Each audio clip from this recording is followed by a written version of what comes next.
Olá, bem-vindos à aula sobre Sistema de Registro de Preços, o famoso SRP dos pregões. Nessa aula nós vamos ver algumas mudanças, né, diga-se de passagem, mudanças importantes no SRP, e eu vou trazer também aqui para vocês uma dica imprescindível que pode evitar, tá? Esse conhecimento pode evitar que vocês venham a perder a ata de registro de preço de vocês ali de bobeira, tá? Então fique ligado que essa aula aqui, com certeza, é uma das melhores dessa Masterclass. Então vamos lá. O SRP. O SRP é tratado no artigo 82, né, onde diz ali que o edital de licitação para registro de preços observará as regras gerais da lei e deverá dispor sobre. Aí o parágrafo 5º diz que o sistema de registro de preços poderá ser usado para a contratação de bens e serviços, inclusive obras e serviços de engenharia, observadas as seguintes condições. Então aqui nós já temos uma inovação, uma pequena inovação, que é a possibilidade de se utilizar o sistema de registro de preços também para serviços. Então antes ele era bem difundido, o SRP, apenas para fornecimento de bens. Alguns entendiam que era possível também para serviços, outros não entendiam. Então, na dúvida, a maioria dos órgãos, a grande maioria dos órgãos, não aplicava o SRP, Sistema de Registro de Preços, para a contratação de serviços. Mas agora não, agora está explícito na nova lei que sim, é possível, inclusive para obras e serviços de engenharia. Tá?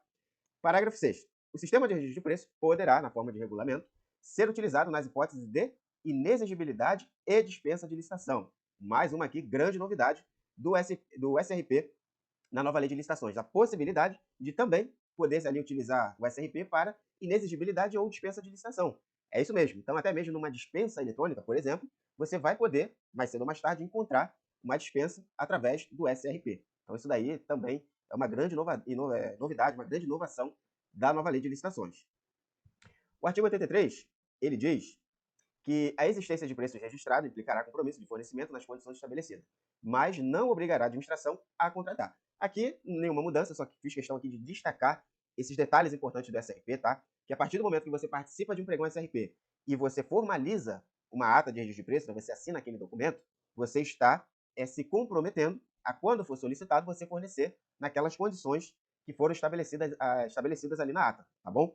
Mas tá? Isso não obriga a administração a solicitar aquele quantitativo. Ou seja, você é obrigado a fornecer quando é solicitado para você. Agora, a administração, não necessariamente, ela é obrigada a fazer as solicitações, perfeito? Então, não gera nenhuma expectativa de contratação por parte da administração. É muito importante que você tenha isso em mente. Muito embora não exista essa obrigação, você abrir um processo licitatório, né, a administração pública abrir um processo licitatório, vou acalmar aqui o coração de vocês. Para a administração pública abrir um processo, demanda tempo, demanda trabalho, envolve um custo ali para isso. Então, dificilmente a administração vai abrir um processo, vai abrir um pregão SRP, se ela não tiver uma expectativa mínima ali de utilizar aquela ata de registro de preço. Tá? A grande realidade é que, na maioria dos casos, tá, essa ata ela vai sim ser utilizada. Agora, um detalhe importante aqui, ó. Verifique, tá? Quando você for lá na parte, na hora de você analisar o edital, não é na hora de você assinar a ata, não, tá, pessoal? Na hora de você analisar um edital de pregão SRP, ou até mesmo de dispensa SRP, verifique as condições estabelecidas para o órgão gerenciador, órgão participante e órgão não participante, tá? O famoso carona. Se você não sabe, tá, o que é um órgão gerenciador, o que é um órgão participante e até mesmo o que é um carona, o famoso carona, então é melhor você estudar, buscar o conhecimento para saber o que são esses, vamos dizer assim, esses agentes aqui, essas figuras aqui no universo do SRP. Não é o objetivo dessa Masterclass dizer, né, exatamente, entrar em detalhes sobre cada um, mas o que eu posso te adiantar aqui, resumidamente, é que o órgão gerenciador vai ser aquele órgão que é o responsável por conduzir a licitação, o órgão participante é o órgão que vai entrar junto ali na abertura daquela licitação e ele também vai ter um quantitativo previsto na ata, e o órgão não participante, ele não estava previsto, né, ele não é o gerenciador e não, nem é o participante, a princípio ele nem tinha interesse naquela licitação, mas a necessidade dele surgiu depois e ele pediu uma carona, né, por isso o nome carona. Ele não era participante, mas ele solicitou uma carona para utilizar daquela ata. Tá? Então, de forma bem resumida, para vocês entenderem o que é cada um desses atores aqui dentro do SRP. Mas, repetindo, se você não sabia, você precisa saber mais a fundo o que é cada um e a responsabilidade de cada um dentro do SRP, tá bom? O artigo 84, ele traz ali, o prazo de vigência da ata de registro de preço será de 1 ano e poderá ser prorrogado por igual período, desde que comprovado o preço vantajoso. Mais uma grande novidade da SRP com a nova lei. Antes, o prazo de vigência das atas era de até 12 meses e não podia ser prorrogado. Tá? Então, o prazo máximo era de 12 meses. Na nova lei, ela diz que o prazo será de 1 ano, podendo ser prorrogado por igual período. Então, vamos aqui para mais algumas observações aqui. Primeira observação. A prorrogação poderá implicar na renovação do saldo da ata. Aí aqui mais uma guerra aqui de entendimentos. Alguns entendem que não, outros entendem que sim. Mas veja comigo, qual seria a lógica de você poder prorrogar uma ata de registro de preço por mais um ano, por mais 12 meses, e não poder, por exemplo, renovar esse quantitativo. Né? Então, eu não veria ali muita aplicabilidade, muita vantajosidade em você fazer essa renovação. Então, imagine uma ata que você consumiu ela ali 70%, você vai renovar por mais um ano só para utilizar os 30% restantes? Por que não renovar de novo aquele quantitativo e voltar ali para a totalidade dela? Seria, na minha visão, pensando na economia ali de gasto, na economia de esforço dos envolvidos para abrir uma nova licitação, eu acho que seria muito vantajoso renovar o saldo da ata. E é isso que alguns entendem. Né? Mas vamos ver como também vai acontecer nas prorrogações, tá? A segunda observação, que os contratos decorrentes da ata de registro de preço vai seguir as normas sobre alteração previstas no artigo 124 da Lei 14.133. Ou seja, a ata, por si só, ela não é um contrato, tá? Então, mais um detalhe aqui, quem é meu aluno da mentoria sabe, tem uma aula específica que eu falo sobre gestão de ata de registro de preço, tá bom? Então, se você não é meu aluno da mentoria, eu falo aqui para você também. A ata de registro de preço não tem força de contrato. Ela é um documento obrigacional que obriga ali a questão ali do fornecedor manter o acordo ali, né, o que foi acordado na ata, caso a administração venha solicitar, só que ela não tem a característica de contrato. O que tem força de contrato, por exemplo, é um instrumento contratual, né, um contrato propriamente dito, ou um documento substitutivo, como, por exemplo, uma nota de empenho. Esses documentos vão ter força de contrato. Agora, a ata em si não tem força de contrato, tá? E se for formalizado um contrato proveniente de uma ata, toda a relação dessa contratação entre você, contratado, e a administração pública vai passar a seguir as normas sobre alteração e gestão de contratos que estão previstas na nova lei de licitações. Perfeito? Agora vamos falar um pouquinho sobre o decreto 11.462 de março de 2023, que é o decreto que regulamenta ali o uso do SRP. Ele praticamente repete muita coisa do que está escrito lá na lei, né, diretamente na lei. Ele repete contextualmente falando, muita coisa. Então vamos falar aqui só dos pontos aqui de atenção. O artigo 18 fala que após a homologação da licitação ou da contratação direta, deverá ser observada as seguintes condições para a formalização da ata de registro de preço. Serão registrados na ata os preços e os quantitativos do adjudicatário, observado o disposto no inciso 4 do caput do artigo 15. Ou seja, está dizendo, né, nada mais é, tudo isso daqui, essa sopa de letrinhas, que uma vez que a licitação ela for homologada e for formalizada a ata, vai ser registrada ali naquela ata, quantitativo, né, todas as condições necessárias naquela ata de registro de preço, ok? O inciso 2 diz ali que vai ser incluído na ata, na forma de anexo, o registro de a. Os licitantes ou fornecedores que aceitarem cotar os bens, as obras ou os serviços com preços iguais aos do adjudicatário, observada a classificação na licitação. Ou seja, os licitantes que aceitarem oferecer os bens, né, ou os serviços com os preços iguais a daquele licitante que venceu a licitação, vai ser um dos cadastros de reserva. Então, por exemplo, o licitante vencedor, né, que foi homologado para ele o processo, venceu determinado item por R$1.000 e eu terminei a licitação com R$1.200 na minha classificação. Eu vou ser consultado e, se eu quiser, eu posso também baixar o meu preço para R$1.000 e entrar como cadastro de reserva. Porém, a preferência da contratação, é claro, vai ser sempre para quem venceu a licitação, para quem registrou ali, quem é o detentor da ata. Mas, se eu quiser, eu posso baixar meu preço até o preço daquele detentor da ata e ficar ali no cadastro de reserva, tá? A linha B diz que dos licitantes ou dos fornecedores que mantiverem sua proposta original, ou seja, também vai ser incluído na ata os licitantes e fornecedores, né, os fornecedores, que também aceitarem fazer parte do cadastro de reserva, mantendo o seu preço. Então, vamos ao mesmo exemplo. O vencedor da licitação assinou a ata, ele registrou tudo ali na ata a R$1.000, eu finalizei a licitação com 1.200, fui consultado e eu decidi entrar no cadastro de reserva com o meu preço de 1.200, ok? Então, também posso fazer parte do cadastro de reserva em duas situações: chegando ao preço do vencedor, né, daquela licitação, do adjudicatário daquela ata, ou mantendo o valor da minha proposta original. O inciso 3 diz que será respeitada nas contratações a ordem de classificação dos licitantes ou fornecedores registrados na ata. Aqui está dizendo, né, que qualquer situação, qualquer negociação que acontecer, vai ser respeitada aquela classificação ali dos fornecedores que estão registrados na ata. O parágrafo 1º diz o seguinte: o registro a que se refere o inciso 2 do caput tem por objetivo a formação de cadastro de reserva para o caso de impossibilidade de atendimento pelo signatário da ata. Então, qual é o objetivo desse cadastro de reserva aqui? Do inciso 2. Qual é o objetivo dele? Caso a pessoa detentora da ata não for, por algum motivo, é possível ela atender, aquele órgão contratante ele vai consultar o cadastro de reserva sobre a possibilidade de fornecer, tá? Agora aqui eu já abro um parênteses para você. Muito cuidado também ao aceitar fazer parte de um cadastro de reserva, tá? Porque você está se comprometendo que caso você seja consultado, você vai manter as suas condições ali que você se comprometeu como cadastro de reserva. Então, embora isso não esteja explícito aqui, se você depois se recusar por algum motivo a não fornecer, você também vai estar sujeito a tomar uma sanção administrativa, tá? Então, muito cuidado ao aceitar ser cadastro de reserva, perfeito? O parágrafo 2º diz que, para fins da ordem de classificação, os licitantes ou fornecedores de que trata a linha A, o inciso 2, antecederão aqueles de que trata a linha B do referido inciso, tá? O que isso quer dizer? Vamos voltar aqui. A linha A. Quem é a linha A? Quem decidiu chegar ao preço do licitante detentor do cadastro da ata, ok? Então a linha A está falando do cadastro de reserva, aqueles licitantes que decidiram, né, que aceitaram chegar ao preço do detentor da ata. E a linha B está falando do cadastro de reserva, quem aceitou ser cadastro de reserva, mantendo a sua proposta inicial. Então esse parágrafo 2º está querendo dizer o quê? Que a preferência, né, nessa ordem de classificação, de consulta ao cadastro de reserva, a preferência vai ser para quem? Para quem chegou ao valor do adjudicatário da ata, ou o detentor daquela ata.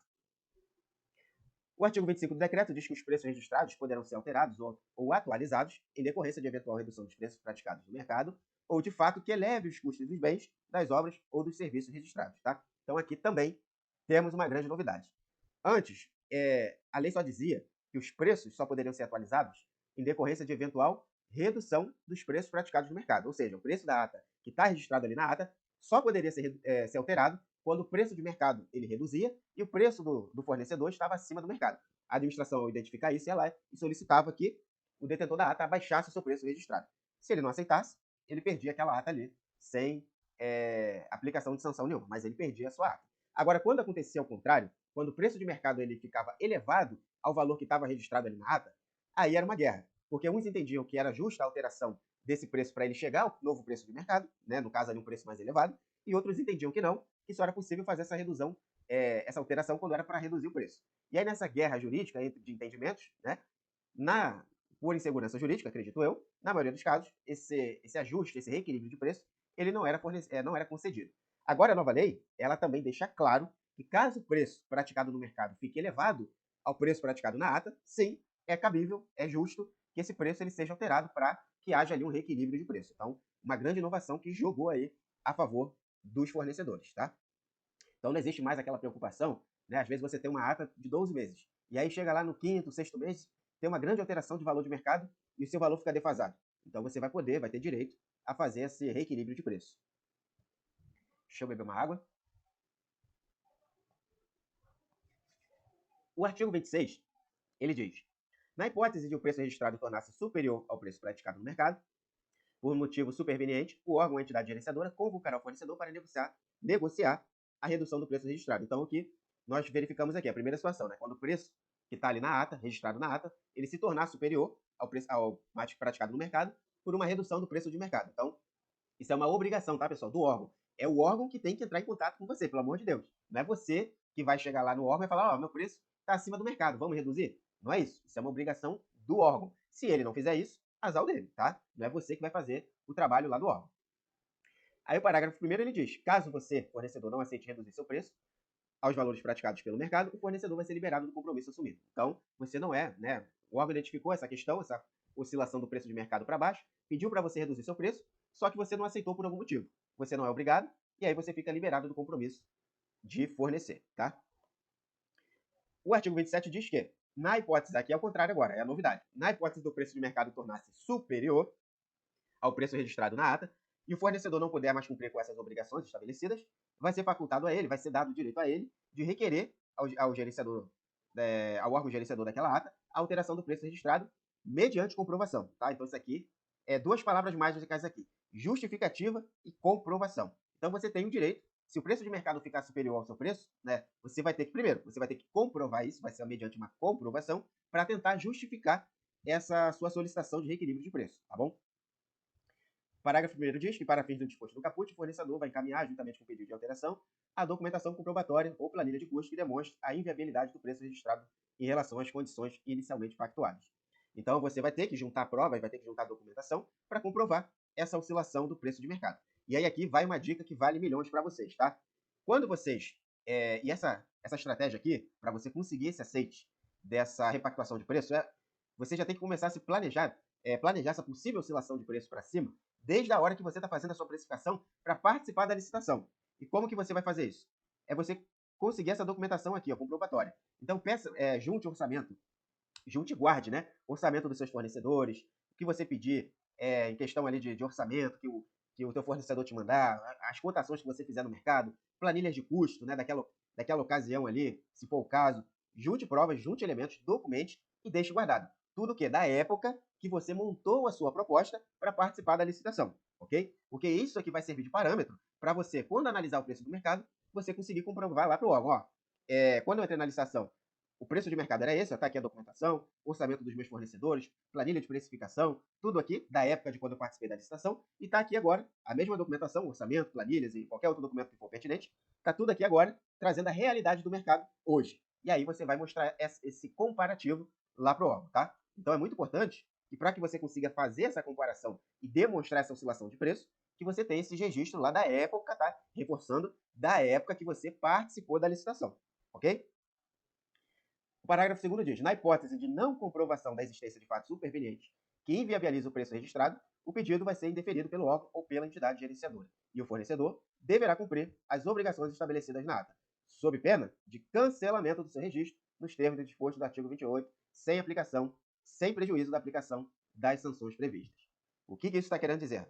Se você solicitou lá o pedido de alteração de preço, de reequilíbrio, se você não conseguir comprovar, se você não juntar elementos suficientes que demonstre isso que você está querendo comprovar, tá? Se você não conseguir comprovar esse fato que inviabilizou o preço registrado, o seu pedido vai ser indeferido e você vai continuar com a obrigação de fornecer. E se você não fornecer, se você não cumprir com as suas obrigações, você vai estar sujeito às sanções cabíveis, tá bom? Então, mais uma vez, por isso que é muito importante que você junte toda a documentação comprobatória, ok?